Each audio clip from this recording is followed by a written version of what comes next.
এটা যে আমাদের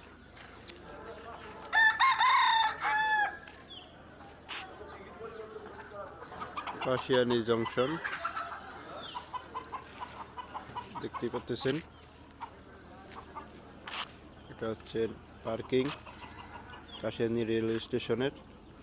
এই সাইডে গাড়ি পার্কিং, এই সাইডে ট্রাক্টরক, আর তার সাইডে অটো যেখানে দাঁড়ায় রয়েছে সেখানে আসছেন রিক্সা, ভ্যান। আর এটা আসছেন